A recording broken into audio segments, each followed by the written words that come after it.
कहते हैं भय बिन प्रीत न होई है, कुछ इसी तरीके के हालात हैं। आखिरकार चीनी रक्षा मंत्री के यहाँ से जाते ही भारत ने क्यों भेज दिए युद्धपोत और फ्रिगेट, जानेंगे पहली बार चीन के घर में क्यों घुसा भारत। जहाँ एक तरफ ये सब कुछ हो रहा है तो वहीं दूसरी तरफ ग्लोबल टेरर इंडेक्स, यहाँ पर बांग्लादेश ने एक हैरान करने वाली रिपोर्ट रख दी है सामने। जानेंगे जियोपॉलिटिक्स में क्या कुछ चल रहा है, आइए जानते हैं इन खबरों को विस्तार से। 2005 में बांग्लादेश में एक इस तरीके का हमला अनुभव किया गया था जिसके बाद आधे घंटे में ऐसा लग रहा था जैसे कि पूरा का पूरा बांग्लादेश दहल रहा है। आप जरा सोचिए, 30 मिनट में 63 जिलों में 459 बम विस्फोट हुए। हर जगह से फोन आने शुरू हो गए, यहाँ भी विस्फोट, यहाँ भी विस्फोट,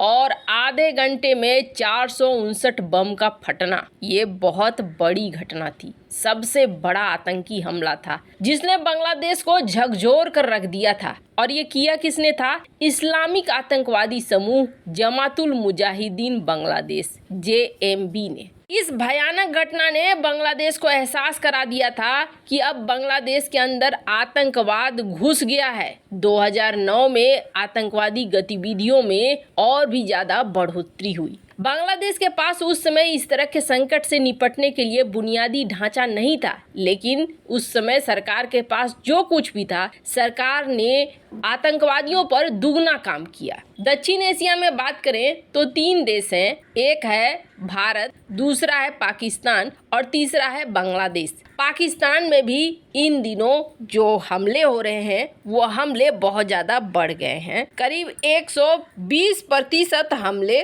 बढ़े हैं। और आपको बता दें 643 मौतें बताई जा रही है 2022 में। ये सब कुछ किसके द्वारा हो रहा है? तो ये हो रहा है बलूचिस्तान लिबरेशन आर्मी के द्वारा। अभी तो माना जा रहा है कि पाकिस्तान के अंदर 10 सबसे खतरनाक आतंकी समूह में से एक समूह बन गया है BLA।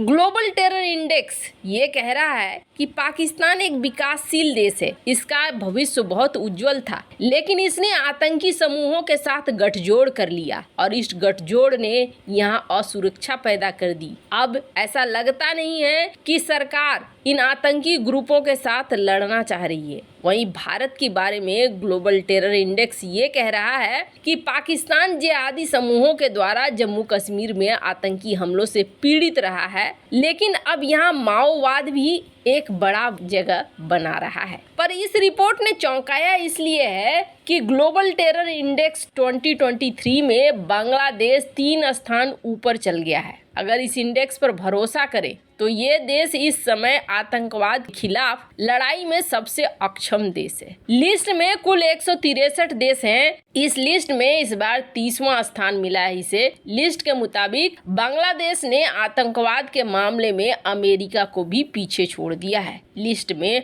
अमेरिका को 43वां स्थान मिला है। पाकिस्तान की रैंकिंग 6ठी है तो भारत को 13वां स्थान दिया गया है। और ये इंडेक्स ये कह रहा है कि बांग्लादेश इस दिशा में रुचि भी नहीं दिखा रहा है। खैर, आजकल जो रिपोर्टें आती हैं ना, उन रिपोर्टों को देखकर ऐसा लगता है कि पहले से कुछ राजनीतिक विश्लेषण और राजनीतिक कारणों से बनाए जाते हैं रिपोर्ट। खैर, और इन रिपोर्टों पर बहुत ज्यादा भरोसा भी नहीं होता है। पर हाँ, बात करें बांग्लादेश के अंदर बहुत तरह की घटनाएं बढ़ी जरूर है, खास तौर पर अल्पसंख्यक समुदायों के प्रति, और ये रुकने का नाम नहीं ले रही है। खैर, जहाँ एक तरफ ये सब कुछ हो रहा है तो वहीं दूसरी तरफ चीनी रक्षा मंत्री भारत आया।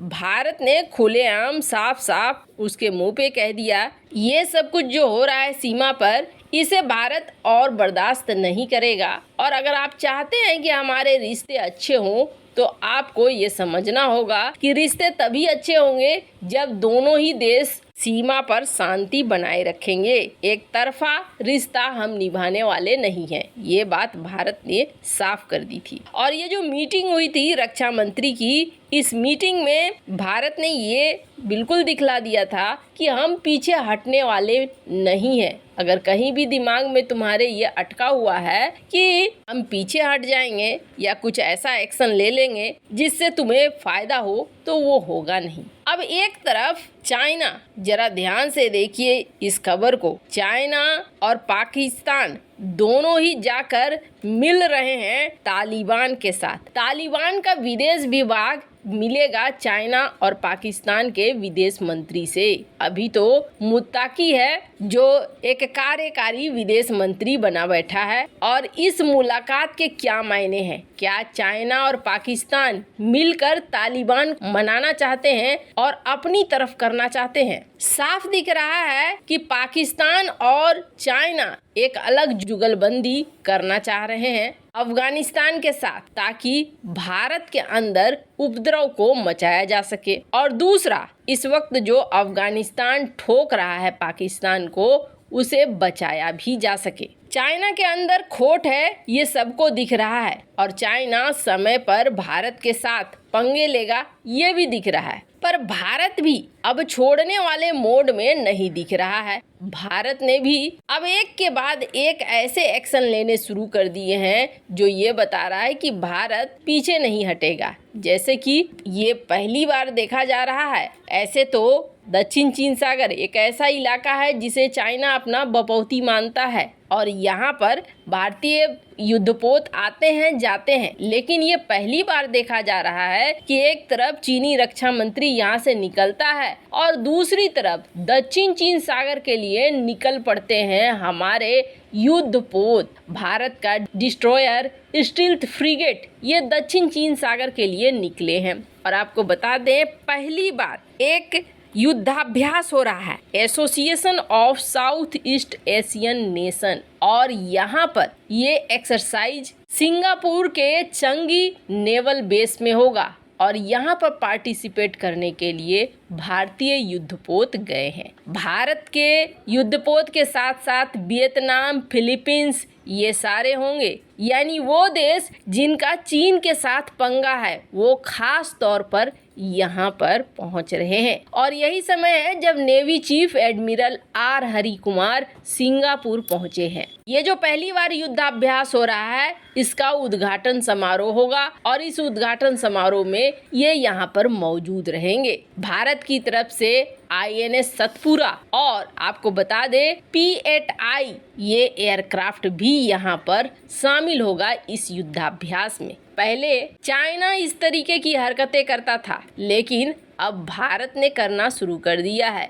भारत ने चाइना को चाइना की भाषा में जवाब देना शुरू किया है। वैसे आपको क्या लगता है, भारत जो कर रहा है सही है या नहीं है? कमेंट कर अपनी राय जरूर बताएं। जल्द मिलते हैं अगले वीडियो में नई खबर के साथ।